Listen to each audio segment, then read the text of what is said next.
अस्सलामुअलैकुम, मैं हुमारी अली। आप देख रहे हैं मेरा चैनल। आयशा जहां ज़ेब किसी तारुफ की मोहताज नहीं है। जियो टेलीविज़न से अपने करियर का आगाज़ किया। एक खूबसूरत, एक प्यारी, एक सुलझी खातून, एक ऐसी एंकर जो हर वक्त दुनिया को सिर्फ ये दिखाती थी कि वो हंसती रहती है। हंसने के पीछे कितने दुख पोशीदा थे हम समझ भी नहीं सकते, हम तसव्वुर भी नहीं कर सकते। आयशा जहां ज़ेब का दूसरा शौहर शक करता था। आयशा ने आखिरकार असल वजह जो है वो बता दी है। दूसरे शौहर का खुफिया निकाह, दूसरी बीवी जो है वो कौन निकली, क्यों ये खुफिया निकाह किया, जब मोहब्बत थी, प्यार था, दोस्ती थी, तो फिर ये दूसरी शादी की नौबत क्यों आई। आयशा से शादी इसने किस लालच में की थी। तशद्दुद का सिलसिला जो है वो कब से जारी था। आयशा जहां ज़ेब के जो दोनों बच्चे हैं उन्होंने क्या कहानी सुनाई। अफसोसनाक वाक़या जी पेश आता है। कल काफ़ी दुख और तकलीफ में वक्त गुजरा। आयशा को पर्सनली भी जानते हैं, उनके साथ काम भी किया है और वो बड़ी ही सुलझी हुई प्यारी लड़की है, अच्छी खातून है और कभी नेगेटिव जो है मैंने उनको नहीं देखा कि वो कभी नेगेटिविटी जो है फैलाती हैं या बोलती हैं। आयशा जहां ज़ेब की पूरी ज़िंदगी अगर मैं बात करूं तो दुख से इबारत है और उस दुख के पीछे जो है कितने कितने राज हैं और जो हंसी वो दिखाती हैं दुनिया को, उसके पीछे इतना दुख है, आप सब ने देख लिया है। बचपन में बाप से महरूमी और फिर शादी की राह में रुकावटें थीं। इतनी मुश्किलों के बाद पहली शादी हुई थी उनकी और 3 बच्चे पैदा हुए, लेकिन पहला शौहर उनका जहां से जवानी में ही इस दुनिया से चले गए, उनका इंतकाल हो गया। उन्होंने पहली शादी जहां ज़ेब से की थी, जिनसे उन्हें मोहब्बत बचपन में ही हो गई थी। दोनों एक दूसरे से बहुत प्यार करते थे, साथ ही पले बड़े और साथ ही एजुकेशन वगैरह कंप्लीट की। एक खूबसूरत ज़िंदगी थी। ऐसा लगता था आयशा को कि अब वालिद नहीं है तो जहां ज़ेब का साथ जो है वो सारी उम्र रहेगा। इतना प्यार करने वाला इंसान अगर आपका शौहर बन जाए तो आपके दर्द तकलीफ़ें जो है वो पहले ही ख़त्म हो जाते हैं। उन्होंने बताया कि शौहर अचानक इंतकाल कर गए, उनको बीमारी हुई और हम तसव्वुर भी नहीं कर सकते थे कि जहां ज़ेब इस तरह से छोड़ के चले जाएंगे। मेरे 3 बच्चे, मैं तन तनहा हो गए इस पूरी दुनिया में और मोहब्बत का साया जो है उससे हम महरूम हो गए। जहां ज़ेब के साथ सारी ज़िंदगी जो है जीने का तसव्वुर था, लेकिन ये पता नहीं था कि इतना प्यार करने वाला शौहर हमारा साथ इतना कम होगा। फिर उनकी वालदा में भी कैंसर की तशख़ीस हुई, लेकिन उन्होंने वालिदा को आखिरी दम तक ये नहीं पता चलने दिया कि उनको क्या बीमारी लाहक है। आयशा ने बताया कि बीमारी के बाद वालदा ने उन पर दूसरी शादी के लिए बहुत ज़्यादा दबाव डालना शुरू कर दिया। वो काफ़ी अरसे तक इनकार करती रहीं, लेकिन फिर उन्होंने हार मान ली। वो बताती थी कि मुश्किल ज़िंदगी थी, मैं मेहरान में बैठी हुई थी बग़ैर एसी के और मैं लोगों को देखती थी और लोग खुश होते थे कपल्स को।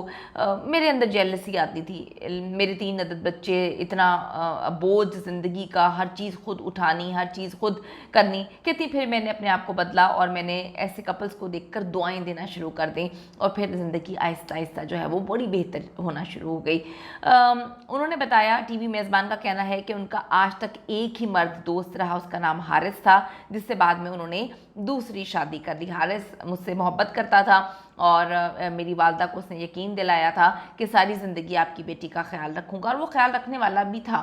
उसने आयशा को करियर बनाने दिया। आयशा ने कहा कि मैं अपने पहले शौहर जहां ज़ेब का नाम अपने नाम से नहीं हटाना चाहती। उनके दूसरे शौहर हारिस को इस पर एतराज़ नहीं था। ज़िंदगी बड़ी अच्छी चल रही थी, सब मामलात अच्छे थे।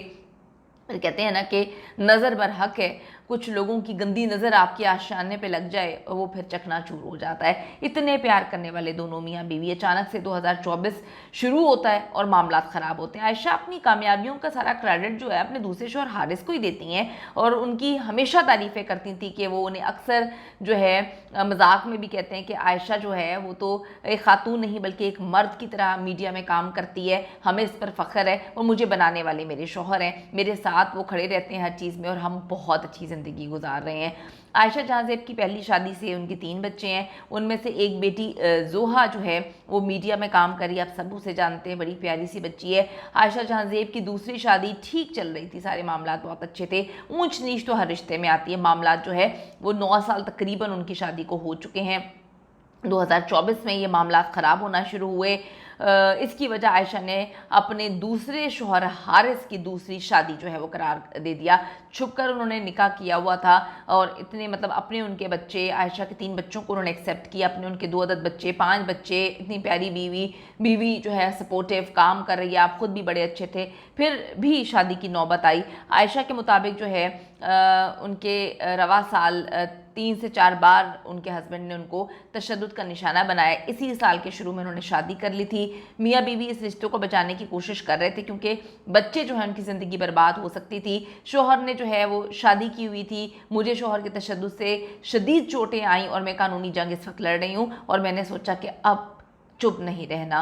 इतना मारा, 6 महीने से वो कहती हैं मुसलसल मुझे मार पीट रहे थे, लेकिन अब जो है मैं थक गई थी। कुछ अर्सा पहले तक आयशा जहाँज़ेब अपने दूसरे शोहर हारिस के साथ कितनी खुश थी, उनकी तारीफ़ें करती हुई नहीं थकती थी। दोनों अपनी ज़िंदगी में कितने खुश थे और ऐसी ही उन दोनों की दुनिया में जो है वो आग लगी। एक नई औरत ने आके उनकी ज़िंदगी तबाह बर्बाद कर दी। यहाँ तक कि हारिस ने आयशा को पहले शोहर जहाँज़ेब तक का नाम नहीं हटाने दिया। आप देखें कितना सपोर्टिव होगा वो आदमी, लेकिन अब कत्ल की कोशिश करना, तशद्दुद करना, मारना पीटना, मामला यहाँ तक आ गया कि कोर्ट तक जाना पड़ रहा है। और अब आयशा इसके साथ थोड़ी रहेगी, तलाक होगी, मामला ख़त्म होंगे, बच्चे जो है वो ज़िंदगी में फिर जो है तकसीम हो जाएंगे और आयशा जो है एक बार फिर से अकेली हो गई। काफ़ी दुख और तकलीफ़ हो रहा है मुझे इस औरत की ज़िंदगी को जान कर, देख कर। और ये सिर्फ एक अकेली आयशा नहीं, हारिस को गिरफ़्तार कर लिया गया है, रिमांड पे है 2 दिन के। यहाँ पर बहुत सारी ऐसी ख़वातीन हैं जिनके लिए हमें आवाज़ उठानी चाहिए, जिनको उनके घर में मारा पीटा जाता है और फिर मार भी दिया जाता है, कत्ल भी कर दिया जाता है, लेकिन वो बेसहारा होती हैं। वालिदैन के होते हुए भी वालिदैन जो है परसू नहीं करते। अल्लाह ताला जी हिम्मत दे हर औरत को आयशा के लिए आवाज़ उठाएं ताकि ऐसे दरिंदों को हम कैफरी किरदार तक पहुँचा सकें जो औरत को जो है वो पाँव की जूती समझते हैं, या औरत को जो है एकदम से उनको मोहब्बत ख़त्म हो जाती है, एक नई औरत आ जाती है ज़िंदगी में और फिर अपनी पुरानी बीवी को या पुरानी आपकी जो भी रिश्ता होता है आप उसको मारते हैं, पीटते हैं अपनी ज़िंदगी से निकालने के लिए। वीडियो को ज़्यादा से ज़्यादा शेयर करें।